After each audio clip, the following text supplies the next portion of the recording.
est ouverte sur les conclusions de la commission. Ça devait se faire avant les observations de forme, vous le savez très bien.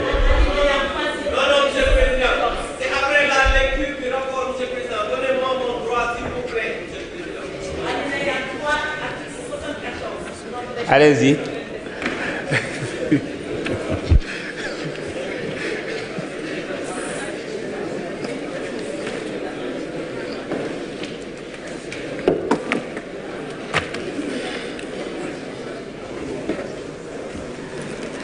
Merci, Monsieur le Président.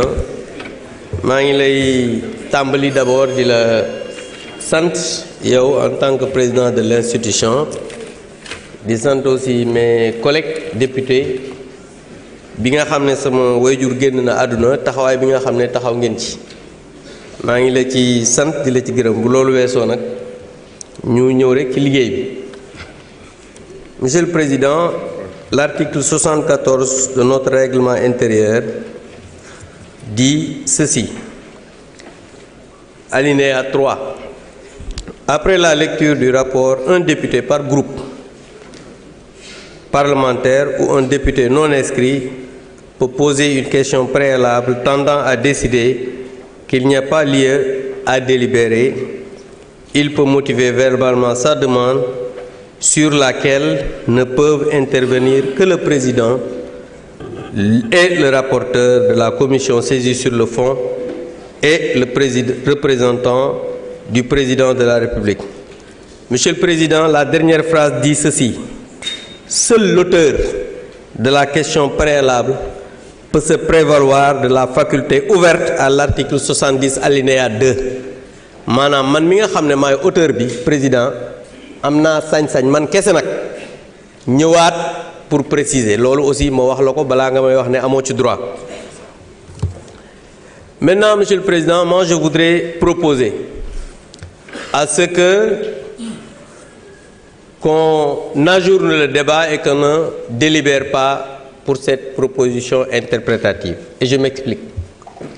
D'abord, une proposition de loi interprétative, la personne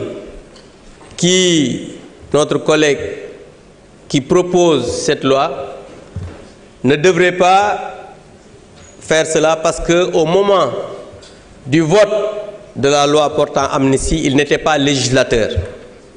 Et quand on n'est pas législateur, on ne peut pas interpréter une loi qu'on n'a pas votée. Ça, c'est un. Deuxièmement, s'il vous plaît, calmez-vous, mes chers amis. On est encore là pour toute la journée. Vous avez le temps de discuter. Donc, Monsieur le Président, d'abord, sur la forme toujours, on nous a fait une proposition, notre collègue a fait une proposition d'amendement, qui n'est pas un amendement, mais qui est un contre-projet. Parce que ce qu'il devrait faire, c'est de retirer la mauvaise loi qu'il avait introduite, parce que dafa juum mais ñëw def amendement te loolu contre-projet la mu tuddee ko amendement, ce qui est illégal. Et Tafsir Thioye l'a dit. Parce que l'objectif, c'était seulement de bloquer l'initiative de notre collègue Thierno Alassane Sall. C'est dans la précipitation qu'ils ont colmaté quelque chose pour venir déposer. Ils se sont rendus compte qu'ils se sont trompés. Ils ont voulu faire un amendement alors qu'ils ont déposé un contre-projet pour wane taf yëngal bi nga xamante ni ci la ñu nekkal. Donc je pense que nee na ñooñu tey xam nga ni lii xamadi la nit day am yar.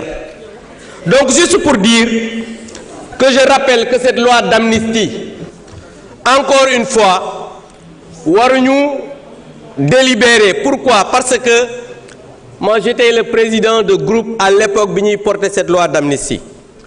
ñi nekk fii ñëpp dañu nekk fii di wax mais xamuñu sax lu xew. Et je défie le président de groupe d'alors, muy Birame Souleye, de me répondre que cette loi n'était pas pour apaiser, que cette loi du am ñoo xamante ni seeni kilifa ñoo ko demandé. Parce que nag aussi wax loo xamul ci waane la bokk te ñi nekk fii dañuy wax mais xamuñu lu xew xamuñu loi bi nan lañ ko defee woon Et je pense que xam nga nit moom soo xamul ñu lay waxloo di la binduloo ci juum ngay dëkk. Donc je demande à ce qu'on ajourne le débat. Je vous remercie. Merci, honorable. Monsieur le Président de la Commission des lois, vous avez la parole.